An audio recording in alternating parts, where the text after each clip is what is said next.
Bonjour à toutes, bonjour à tous, bienvenue dans cette vidéo. Écoutez, la vidéo, peut-être que le titre va être un peu trompeur parce qu'en fait on va pas parler de déception, mais on va plutôt parler de comment éviter la déception lorsqu'on fait de la photo. Allez, en avant.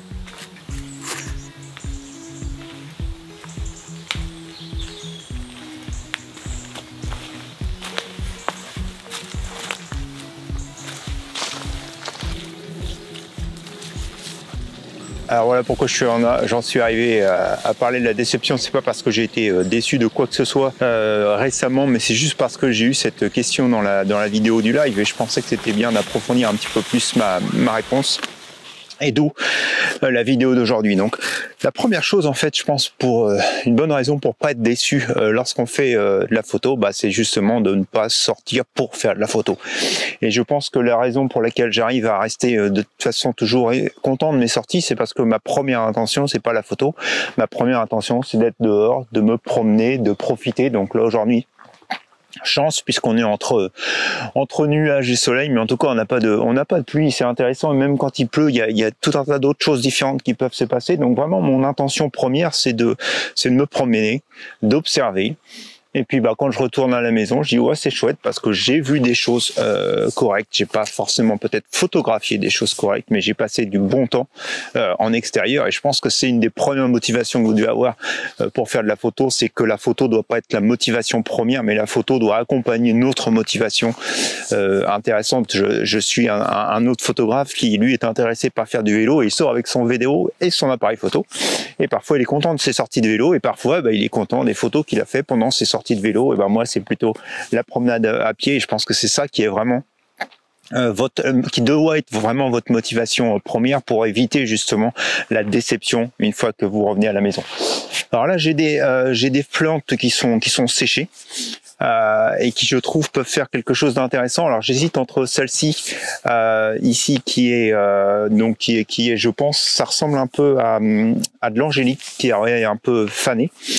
Et puis ici j'ai un genre de chardon qui lui aussi est un petit peu fané. Donc je sais pas lequel des deux je vais prendre. Je dois avouer que en fait c'est ça donc qu'il faut regarder, c'est avec la lumière. Et je trouve que celui-ci avec la lumière est plutôt intéressant. Par contre j'ai de la profondeur, donc je vais avoir un peu de mal probablement à me mettre. Peut-être comme ceci par-dessus, alors que le chardon là-bas, lui me paraît probablement un peu plus simple. Alors après je peux jouer avec celle-ci. Qui va pas tarder à être dans le soleil, ça peut être intéressant avec une vue probablement plus comme ça. Le chardon c'est un peu banal en fait comme image, donc je pense que je vais prendre cette fleur. Je vais sortir mon appareil, donc forcément je sais pas si c'est forcément, mais mon intention c'est plus d'aller probablement avec de la macro. Je vais quand même d'abord essayer avec mon 70 mm et si ça marche pas avec mon 70 mm, je vais sortir le macro.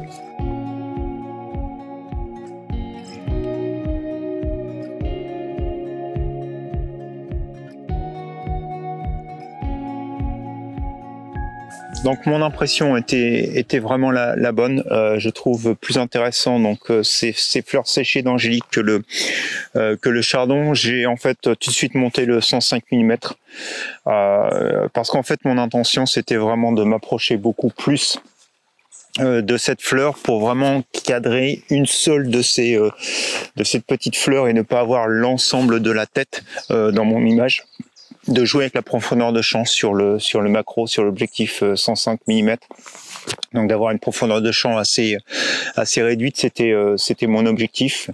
Et donc du coup j'en suis arrivé là. Donc si on regarde ici sur la photo, la façon dont je me suis cadré, donc je suis vraiment très proche. Alors je pense que je pourrais tourner un tout petit peu, vous voyez, pour essayer de séparer un petit peu plus. Alors n'oubliez pas que là je suis sur l'appareil photo, donc en 16/9 sur la caméra, donc voilà, de tourner probablement quelque chose comme ceci.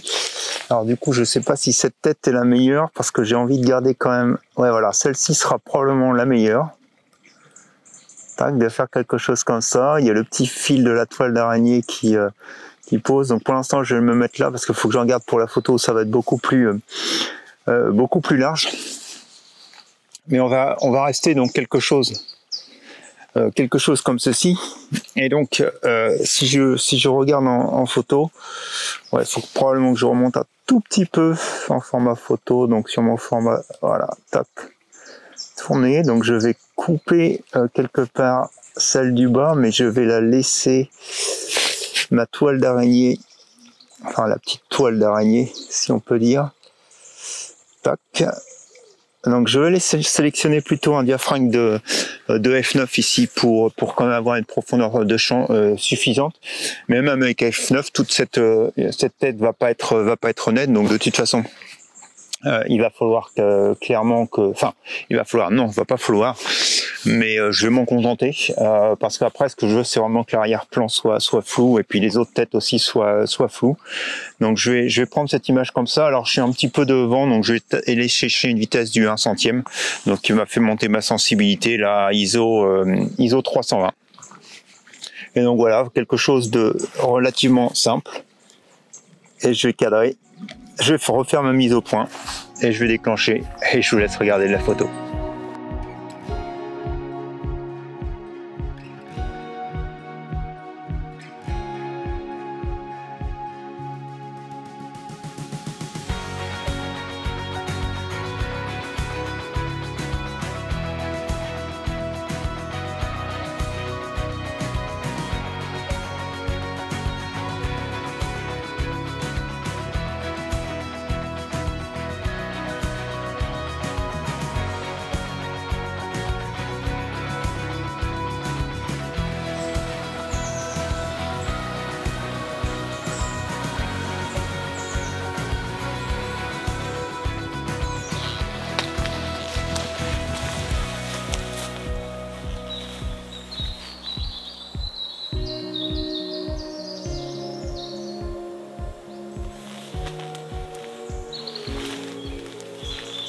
Un autre motif de déception en photo, c'est bien souvent de se dire que y a rien à photographier autour de chez soi, donc on part déjà avec cet aspect négatif. Et à l'inverse, parfois, on a cette autre impression, c'est que finalement, il y a plein de choses à photographier.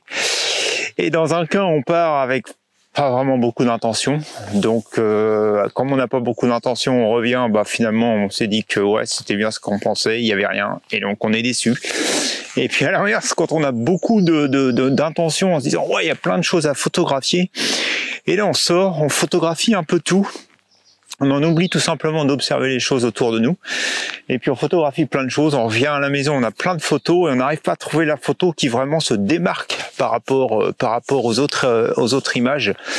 Et c'est vraiment pour ça que je trouve, moi, c'est ce qui est intéressant, c'est cette envie de sortir, parce que c'est cette envie de sortir qui me fait d'abord découvrir des endroits, sélectionner des endroits, être très sélectif dans ces endroits, parce que tout n'est pas à photographier, ou je dirais, tout n'est pas tout le temps à photographier, parce que il y a des fois, en fait, tout simplement, ça ne marche pas. Ça ne marche pas parce que la lumière, là, elle est pas là.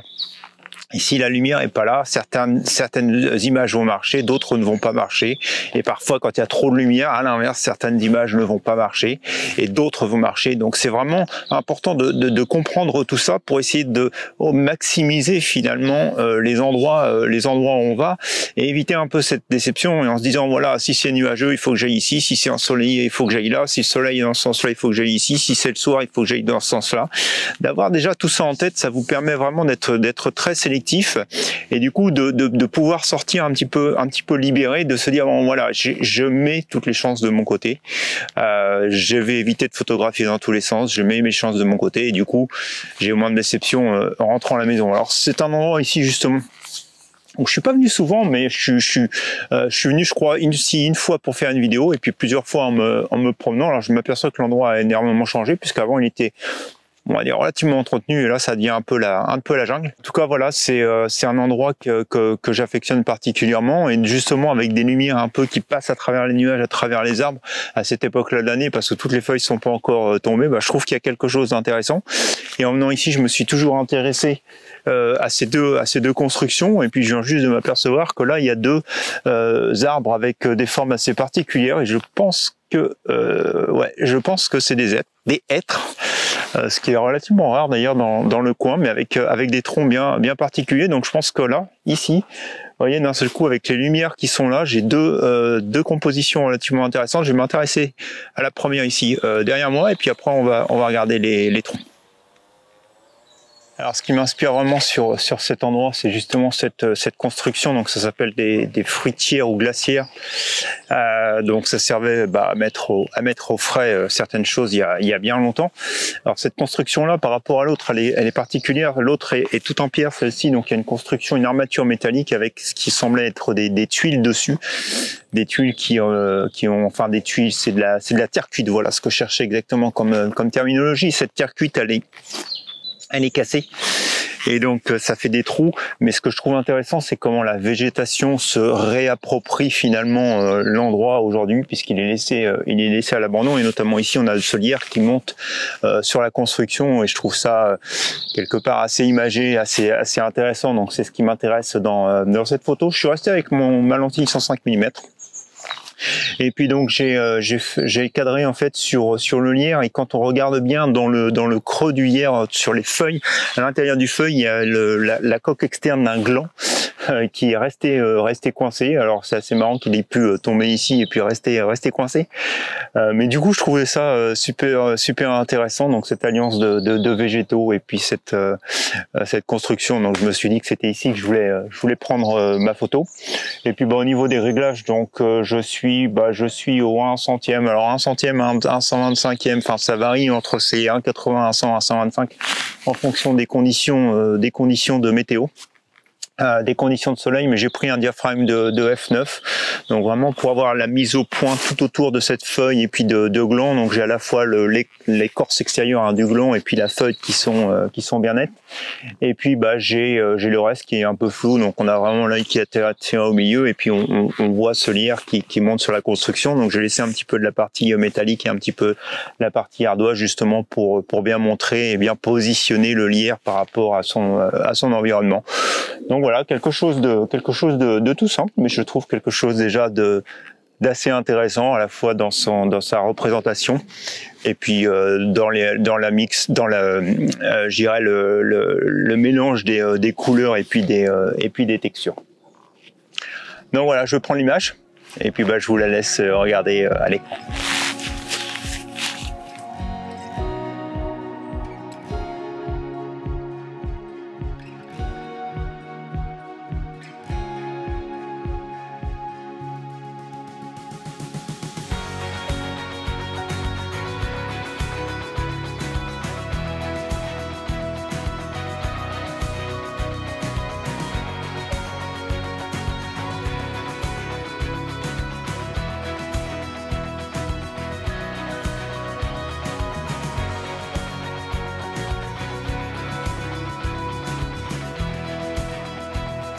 Et le troisième conseil que je pourrais vous donner pour éviter la déception, c'est tout simplement de pas non plus mettre ses attentes beaucoup trop haut. Il faut bien regarder en tête que l'image, j'ai déjà eu l'occasion de vous faire une vidéo sur la fameuse image waouh. Il y en a pas tant que ça, parce qu'il faut que tout un tas de facteurs soient réunis. Je dirais que contrairement à la photo de portrait, où là vous allez être en studio et vous allez pouvoir mettre les conditions de lumière, votre sujet et tout bien en valeur, et vous avez tout le temps de construire tout ça en photographie de paysage. Et justement, on fait avec les éléments. Le principal en photo, c'est la lumière, et la lumière, si la lumière est pas là, la photo, elle va pas être waouh, justement, ou si la lumière est trop forte, si la lumière est pas assez forte. Et donc, ce qui fait qu'il y a tout un tas de petits éléments qui soient bien alignés tous les uns avec les autres pour faire que l'image va vraiment être magnifique. Et justement, je crois que l'image qui va marquer, l'image dont vous allez être le plus fier, c'est cette image unique. Donc en fait, tout le travail, c'est surtout d'être prêt, et pour que à cet instant qui parfois va être très bref, vous ayez cette possibilité de prendre la photo. Et c'est là où probablement les rares fois où je suis déçu, c'est si s'est passé quelque chose devant moi et que j'ai pas été assez rapide pour prendre l'image et puis pour avoir la bonne image. Si j'ai pas mon appareil photo, je dirais que je suis pas frustré. Je vais prendre mon téléphone, peut-être je vais prendre une image, elle sera pas parfaite, mais je me dis bon ok, voilà, j'ai fait avec ce que j'avais, et puis surtout j'ai eu la possibilité de vivre ce moment-là, parce que c'est avant tout la chose la plus importante, c'est de le vivre. Et si vous pouvez pas l'imprimer sur une carte mémoire, que ce soit imprimé dans votre tête, je pense que c'est déjà une grande satisfaction. Et si en plus vous avez votre appareil, et si en plus vous pouvez l'imprimer sur la carte mémoire, et avoir cette image et puis la travailler, bah forcément c'est là où vous avez toute la satisfaction. Mais ces images-là, il va pas y en avoir des masses. Très honnêtement, je suis en train de travailler sur mon calendrier là pour 2025. Et j'ai du mal à sélectionner 12 images dont je suis satisfait sur cette année 2024, qui sont suffisamment intéressantes pour les mettre dans un calendrier. Alors il y a l'intérêt, il y a le fait aussi que ça construise une histoire qui tienne la route. Il y a beaucoup de facteurs quand on fait un calendrier, mais ce que je veux dire, c'est que si vous regardez toutes vos images, les images que vous allez mettre 5 étoiles, il n'y en a pas tant que ça dans une année. C'est ça qu'il faut vraiment être conscient. Il y a plein d'images qui vont être ratées. Il y a un paquet d'images qui vont être potentiellement intéressantes mais pas parfaites, et puis il y a ce tout petit groupe d'images qui va vraiment être parfaite parce que vous avez réussi à tout faire ce que vous pouvez. Et même dans ces images parfaites, et ben vous allez voir qu'au fur et à mesure que vous allez progresser en photographie, le parfait va devenir de plus en plus parfait, parce que vous aurez acquis d'autres compétences pour prendre l'image, pour développer l'image et donc faire une image qui est beaucoup plus intéressante. Donc c'est vraiment important d'avoir tout ça en tête pour que quand vous sortiez, vous n'ayez pas de la déception. Donc là, je suis sur la scène pour ma troisième image. Alors, je corrige ce que j'ai dit tout à l'heure, ça me paraissait aussi bizarre. C'est effectivement pas des hêtres, c'est des charmes. Ce qui surtout me perturbe, c'est que j'ai rarement vu dans notre région des charmes avec des troncs aussi gros, aussi volumineux. Parce qu'en général, ils restent relativement petits. Donc, ce qui me fait dire que ceux-ci sont probablement là depuis un petit moment. Donc, vous voyez, en fait, mon image, elle va être quelque part toute simple, puisque je me suis décalé, à peu près comme vous le voyez ici. Je suis un petit peu plus donc sur votre gauche, sur votre droite, pardon, sur ma gauche quand on regarde l'appareil photo. Donc j'ai décalé ce tronc-là par rapport à celui-ci. Donc là, j'ai une distance à peu près de 2 mètres entre les deux. J'ai le soleil qui arrive par ici, donc qui éclaire le côté du tronc. Je trouve que c'est super joli. Alors, ce qui me gêne justement, c'est que j'ai beaucoup de lumière ici dans les feuilles, et donc ça imprime quelque part ici sur l'image. Donc cette touche de lumière aussi. Comme je suis à 90 degrés avec le soleil, j'ai installé le polarisant pour essayer justement un peu d'adoucir toutes ces hautes lumières et tous ces reflets. Malgré tout, c'est pas parfait. Alors, il faudrait que j'attende qu'il y ait des nuages, mais je pense que là je vais pas avoir de nuages parce que le ciel est en train de se dégager. Tant mieux pour la balade, parce que du moins je vais pas avoir l'eau ni le froid. Mais là effectivement pour l'image c'est un peu difficile. Donc ce que je vais faire, c'est que je vais cadrer un peu plus serré pour avoir quand même ces deux troncs, un peu de feuillage dans le coin. Et puis bah voilà, donc on va regarder derrière l'appareil photo ce que ça donne ensemble, et puis on va prendre l'image. On va attendre que l'église ait fini de compter ses coups. Ah bah voilà, c'est fait. Et puis donc je vais vous expliquer ma composition. Donc en fait, je vous l'ai déjà plus ou moins expliqué, donc je vais pas revenir vraiment sur la composition, mais comme vous voyez, j'ai monté le filtre polarisant. J'ai le soleil donc qui est ici sur le côté. Donc j'ai ma petite lingette aussi pour nettoyer éventuellement les poussières. Hop. La soufflette, elle est dans le sable, j'aurais pu l'utiliser aussi, mais j'ai toujours ma lingette sur moi pour nettoyer la poussière. Je vais sélectionner un diaphragme relativement bas, parce que plus je le sélectionne haut, alors c'est sûr que je vais avoir les deux troncs qui vont être parfaitement nets. Par contre, j'ai trop de fouillis derrière qui me gênent, et là, forcément, il n'y a pas de brouillard pour je dirais, un peu masquer tout l'arrière-plan. Donc, je veux vraiment rester avec un diaphragme qui est relativement ouvert. Donc, j'ai choisi du 7,1. Et donc vous voyez, j'ai ce challenge entre les hautes lumières à droite et puis les basses lumières à gauche. Donc du coup là je suis parti sur du 1/30e, je suis sur de l'ISO au 400. Et donc c'est ce qui va faire mes réglages pour l'image. Donc vous voyez, je suis légèrement, enfin je suis sous-exposé sur la partie des troncs, et j'ai des hautes lumières sur la gauche. Donc il va falloir que je saisisse le bon moment pour pas être trop embêté avec les hautes lumières sur le sol. Je vais quand même faire une autre image probablement cette fois-ci avec une vitesse plus élevée pour potentiellement récupérer des détails sur le sol et dans les branches si vraiment j'avais quelque chose que j'arrivais pas à récupérer après dans Lightroom. Mais quand je regarde la différence, je pense que ça devrait le faire. Et les hautes lumières, c'est de toute façon quelque part aussi l'intérêt de l'image, parce que elles viennent apporter un petit plus sans pour autant imprimer des ombres assez dures sur les troncs. Donc je trouve ça plutôt intéressant. La forme du deuxième tronc dans le fond, c'est vraiment celle qui est pour moi la plus importante. Donc c'est sur elle que je vais faire ma mise au point. Donc voilà, vous savez tout sur l'image. Je prends l'image et puis je vous la laisse regarder à l'écran.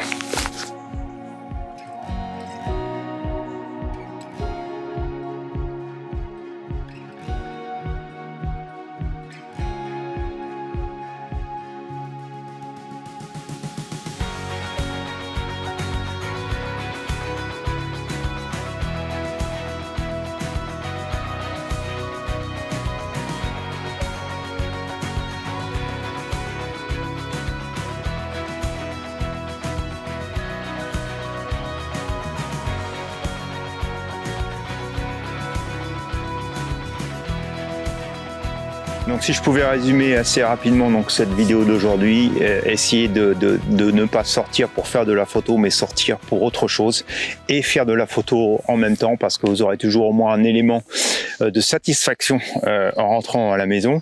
Et puis deuxièmement, je pense qu'il faut juste savoir un peu tempérer ses attentes sur la photographie.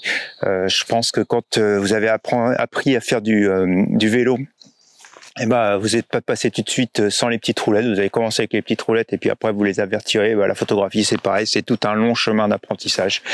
Et il y a toujours de toute façon à apprendre quel que soit le niveau. Donc il y a toujours des choses qui vont être mauvaises, des choses qui sont bonnes, et les choses qui sont bonnes, malheureusement, elles sont un peu plus rares que les choses qui sont mauvaises. Et les choses qui sont bonnes sont un petit peu plus fréquentes que les choses qui sont très bonnes. Donc ça, il faut savoir l'accepter. C'est comme dans tout.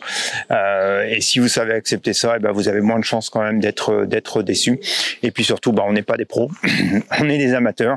Et donc il faut garder ça en mémoire, et que forcément, on va y avoir du déchet, mais c'est ces toutes petites choses-là, ces tout petits progrès qui vont nous faire passer vers le niveau supérieur et de plus en plus nous apporter, je dirais, le plaisir et la satisfaction. Et donc, il faut surtout ne pas arrêter. Il faut faire des breaks, je pense, de temps en temps, parce que si vous êtes trop dans la photo, parfois, ça vous avez un peu de mal à retrouver finalement un peu de motivation, parce que c'est ça aussi qu'il faut conserver. Mais justement, si vous avez cette motivation au moins de sortir, même sans photographier, vous allez découvrir des nouveaux endroits et vous allez pouvoir revenir plus tard pour photographier. Donc c'est vraiment tout un ensemble de choses, et il faut vraiment pas se focaliser sur la photo. Enfin, pour moi, c'est la meilleure façon justement de ne pas être déçu. Voilà, écoutez, si vous avez apprécié la vidéo, vous connaissez la petite musique, un petit pouce en l'air, n'hésitez pas à la commenter, à me donner votre avis, à partager. Et puis, je ne me reste plus que vous souhaiter donc un bon dimanche, une bonne semaine. On va se retrouver mercredi, bien sûr, pour le tuto matériel. Et puis sinon, la semaine prochaine, pour de nouvelles expériences photographiques. Allez, bonne semaine à vous. Au revoir.